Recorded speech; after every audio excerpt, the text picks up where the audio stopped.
সমাগত বিধানসভা নিৰ্বাচন প্ৰত্যেকটো দলে ইতিমধ্যে নিজৰ নিজৰ কুচকাৱাজ আৰম্ভ কৰিছে। মই বৰ্তমান উপস্থিত আছোঁ কংগ্ৰেছ দলৰ এজন টিকেট প্ৰত্যাশীৰ ওচৰত।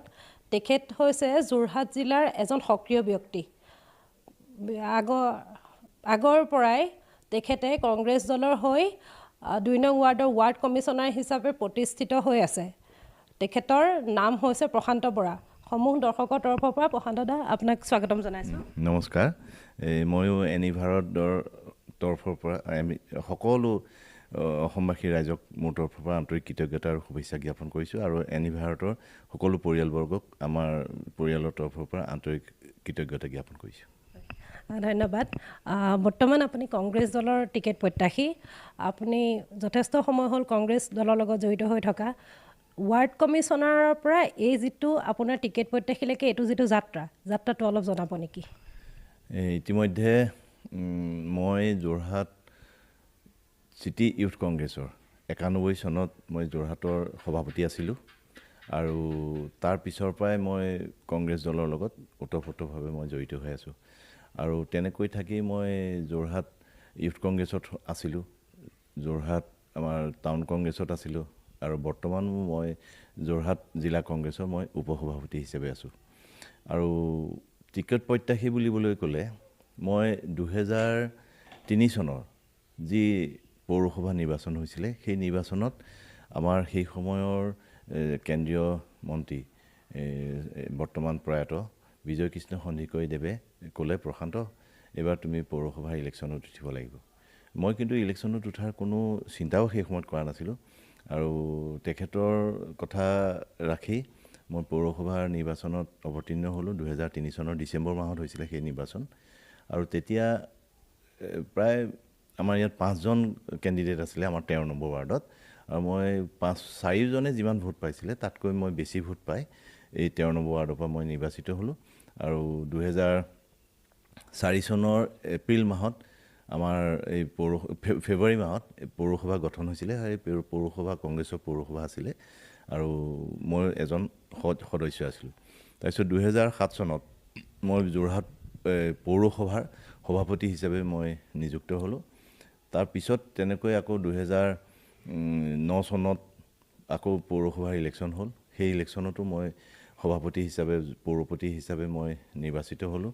আমাৰ কংগ্ৰেছ দলৰ পৌৰসভা আছিলে আৰু তেতিয়া আমাৰ কংগ্ৰেছ দলৰ 19টা আমাৰ ৱাৰ্ড 19টা ৱাৰ্ডৰ 19জনেই কংগ্ৰেছৰ সদস্য আছিলে।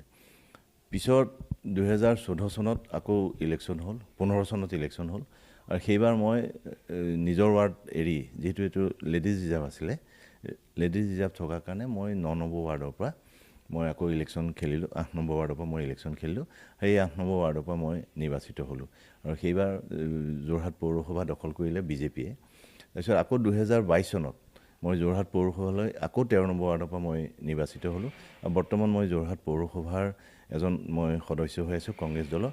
মই একেলেঠাৰিয়ে 4বাৰ পৌৰসভালৈ নিৰ্বাচিত হৈছিলোঁ। তাৰ মাজতে আৰু এবাৰ মই এডমিনিষ্ট্ৰেটৰ হিচাপে মই খুব কম সময়ৰ কাৰণে প্ৰায় 3 মাহমানৰ কাৰণে মই এডমিনিষ্ট্ৰেটৰ হিচাপে নিৰ্বাচিত হৈ মই সেই সময়তো মই পৌৰসভা চলাইছিলোঁ আৰু এতিয়া যিহেতু সক্ৰিয় তথা জ্যেষ্ঠ বুলিয়েই মই ক'ব পাৰিম, যদিও আমাতকৈ জ্যেষ্ঠও আছে। এতিয়া আমাৰ যিহেতু যোৰহাট জিলা কংগ্ৰেছৰ মাননীয় সভাপতি পুতুল বুঢ়াগোহাঁইদেৱ আছে। পুতুল বুঢ়াগোহাঁইদেৱে এতিয়া কংগ্ৰেছৰ সভাপতি হৈ আছে। তেখেত আমাতকৈও জ্যেষ্ঠ, কিন্তু তেখেতে যেতিয়া টিকেটৰ কাৰণে প্ৰত্যাশী নহয়, মই আমাৰ বিভিন্ন শুভাকাংক্ষী লগৰ বন্ধু বান্ধৱ সকলোৰে লগত মই আলোচনা কৰি টিকেটৰ কাৰণে মই চিন্তা কৰি পেলাই মই টিকেট বিচাৰিছোঁ, প্ৰত্যাশী হিচাপে মই আগবাঢ়িছোঁ আৰু সেইটো দলে বিচাৰ কৰিব। যদি দলে মোক উপযুক্ত বুলি ভাবে, যিহেতু মোৰ যথেষ্ট ইতিমধ্যে এক্সপিৰিয়েঞ্চো মই গোটাইছোঁ। 2বাৰকৈ পৌৰসভাৰ মই সভাপতিও আছিলোঁ, 4বাৰকৈ ৱাৰ্ড কমিশ্যনাৰ আছোঁ। যদি মোক দলে ভাবে মই এজন বিধায়কৰ কাৰণে উপযুক্ত, যদি মোক দলে টিকেট দিয়ে তেতিয়াহ'লে মই বিধায়কৰ কাৰণে মই ইতিমধ্যে এপ্লিকেশ্যন কৰিছোঁ। যদি দলে আপোনাক টিকেট দিয়ে তেন্তে আপুনি ৱাৰ্ড কমিশ্যনাৰ থাকোঁতেতো আপুনি যথেষ্টখিনি কাম কৰিছে, সেইখিনিতো সৰ্বজন জ্ঞাত। যদি দলে আপোনাক টিকেট দিয়ে বিধায়কৰ কাৰণে উপযুক্ত ভাবি, তেন্তে আপোনাৰ কামখিনি কি হ'ব? ইতিমধ্যে মই যেতিয়া যোৰহাট পৌৰসভাৰ সভাপতি হিচাপে আছিলোঁ, তেতিয়া যোৰহাট পৌৰসভাখন অসমৰ ভিতৰত দ্বিতীয় শ্ৰেষ্ঠ পৌৰসভা হিচাপে পৰিগণিত কৰিবৰ কাৰণে মই সক্ষম হৈছিলোঁ। আৰু সেই সুযোগতে মই যোৰহাট পৌৰসভা এলেকাৰ বিভিন্ন কৰদাতা নাগৰিক হওক, বিভিন্ন নাগৰিকক মই লগ পাবৰ কাৰণে সক্ষম হৈছিলোঁ। আৰু সেই সুবিধাতে মই ভাবিছোঁ মই যোৰহাট পৌৰসভাৰ অঞ্চলৰ উপৰিও যিহেতু ইয়াত 12টা পঞ্চায়ত আছে, 6টা যোৰহাট যেতিয়া ডিলিমিটেশ্যন হ'ল, যোৰহাটৰ 6টা পঞ্চায়ত এই পুৰণা যোৰহাটৰ পৰা 6টা পঞ্চায়ত যোৰহাটলৈ এতিয়া নতুন যোৰহাটলৈ থাকিলে, আৰু বাকী 6টা পঞ্চায়ত 5টা টিয়কৰ পৰা আহিলে আৰু এটা মৰিয়নিৰ পৰা আহিলে। আৰু এতিয়া এই মৰিয়নি হওক, টিয়ক হওক বা যোৰহাটৰ হওক, মই যিহেতু আগতে টাউন এৰিয়াতহে আছিলোঁ, গাঁও অঞ্চলত নাছিলোঁ, এতিয়া গাঁও অঞ্চলৰ সেই মানুহৰ মাজত সোমাই মই তেখেতসকলৰ যিখিনি অভাৱ অভিযোগ, সেই অভাৱ অভিযোগখিনি দেখিবলৈ মই পাইছোঁ আৰু তেখেতসকলৰ লগত আলোচনা কৰিছোঁ। আৰু বিশেষকৈ সেই অঞ্চলত খোৱা পানীৰ যথেষ্ট সমস্যা আছে। এতিয়া কংগ্ৰেছে এটা প্ৰগ্ৰেম এটা লৈছিলে, এই নল আছে জল নাই। সঁচাকৈ মই সেই অঞ্চলবিলাকত ঘূৰি ঘূৰি দেখিছোঁ, তাত মানে ঘৰে ঘৰে নলডাল আছে বা ঘৰৰ সন্মুখত এটা টেপ এটা আছে, কিন্তু তাত কিন্তু পানী নাই। গতিকে পানীৰ সমস্যাটোৱেই অতিতকৈ মানে জটিল সমস্যা। আৰু সেই অঞ্চলত বিশেষকৈ গাঁও অঞ্চলত এতিয়া যিহেতু আমাৰ হোলোঙাপাৰ অঞ্চল 6খন পঞ্চায়ত আছে সেইফালে, সেই অঞ্চলৰ মানুহবিলাকে বিশেষকৈ কৃষিজীৱী মানুহ।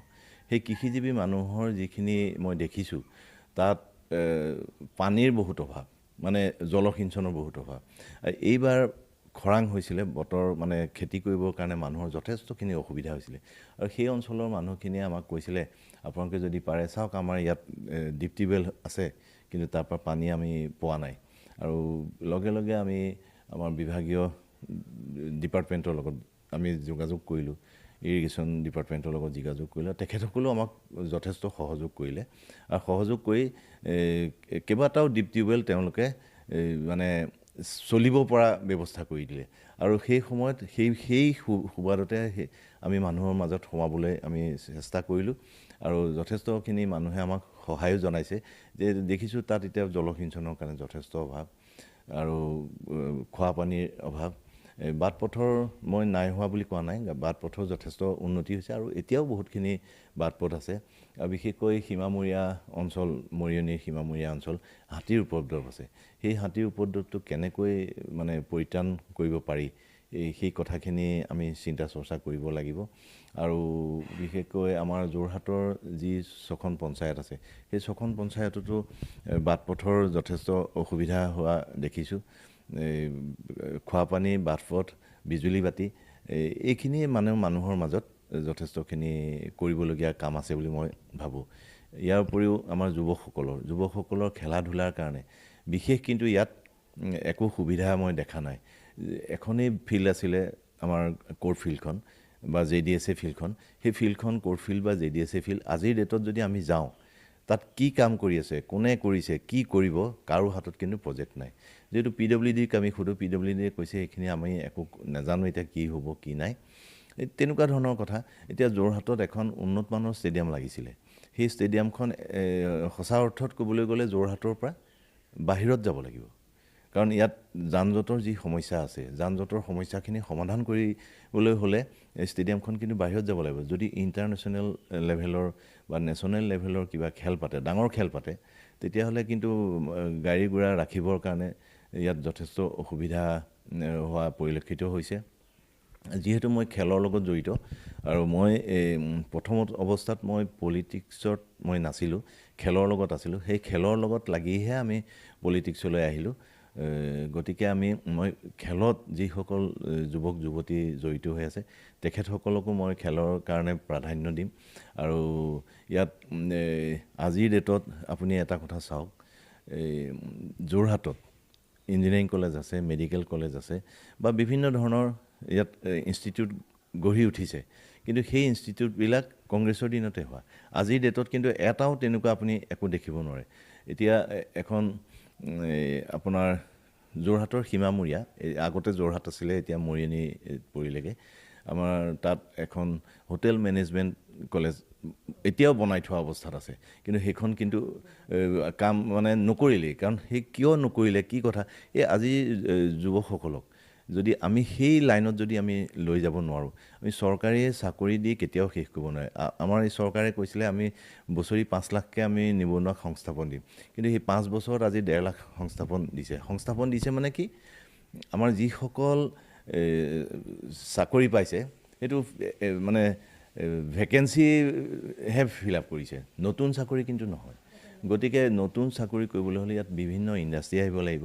সেই ইণ্ডাষ্ট্ৰিৰ যোগেদি বা আমাৰ যুৱকসকলক কেনেকৈ আমি সংস্থাপন দিব পাৰিম, সেই কথাখিনি আমি চিন্তা কৰিব লাগিব।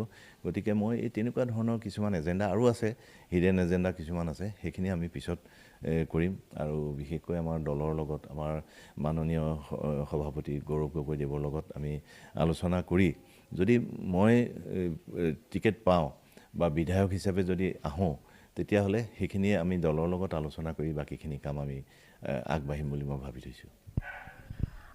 ধন্যবাদ প্ৰশান্ত কুমাৰ বৰা ডাঙৰীয়া। তেখেতৰ পৰা তেখেতৰ গোটেই মনোভাৱখিনি আমি গম পালোঁ। তেখেতে খেলৰ যোগেদি ৰাজনীতিলৈ আহিছিলে এই লোকজন। তেখেতে এতিয়া যোৰহাটত এজন সক্ৰিয় ব্যক্তি, সকলোৱে চিনি পায়। প্ৰশান্ত বৰাদা বুলি ক'লেই সকলো সৰ্বজন জ্ঞাত যে, গতিকে ভাল লাগিল তেখেতৰ লগত কথাখিনি পাতি। পৰৱৰ্তী পৰ্যায়ত পুনৰ এজন টিকেট প্ৰত্যাশী